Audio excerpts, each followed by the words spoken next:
Well, we're coming to the close of our Essentials of Muzzleloading series. And before we dive into this last segment, I want to take a little moment and say thank you guys very much for taking time out of your busy schedule and out of your day to cruise along in this video series with us. But our last topic that I want to touch on, which is pretty important for you guys to understand, is muzzleloading rules and regulations. And what we today consider a standard or typical inline muzzleloader is something like this CVA Wolf, and this is a 50 caliber modern inline with optics. But what you guys got to understand, there's a lot of states out there that do not recognize this as a muzzleloader in their particular region. And if you look at this CVA Acura here in particular, you notice there's something missing on top, and that is optics. This is an open sight gun, and there are several states on the western side of the world that do not allow optics. It is a open sight or iron sight only scenario. Outside of that, in particular with Colorado, if you're hunting big game, and that's elk or bear in Colorado, not only do you have to use open sights, you have to use 50 caliber, and you also have to use a full bore projectile like these Powerbelt ELRs here. This is a 45 caliber and this is a 50 caliber. So just something to keep in mind if you're headed west to hunt elk or bear, especially in Colorado.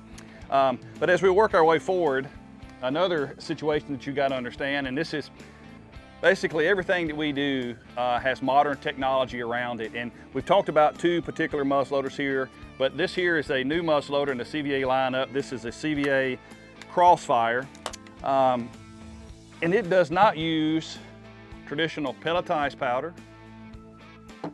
It does not use loose powder like this Blackhorn 209. It actually uses a fire stick capsule made by Federal. So one thing to keep in mind when you're headed out to muzzleloader season, or you're planning a trip across the country somewhere to take part in a muzzleloading season, make sure that you understand the rules and regulations for each particular state that you head to.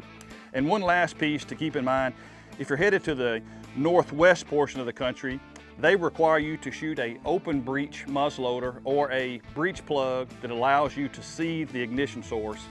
So we have a conversion kit to go in most of our muzzleloaders to allow you to adhere to those rules up in the northwest.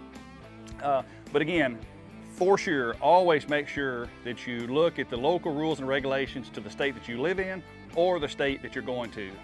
And lastly, never assume that the laws in your state or the state that you're going to is the same this year as they were last year. Always, before you head out, check the rules and regulations for sure. But this is the end of our Essentials to Muzzleloading video series, and we appreciate you guys very much. Hope you guys have a safe and happy fall this year.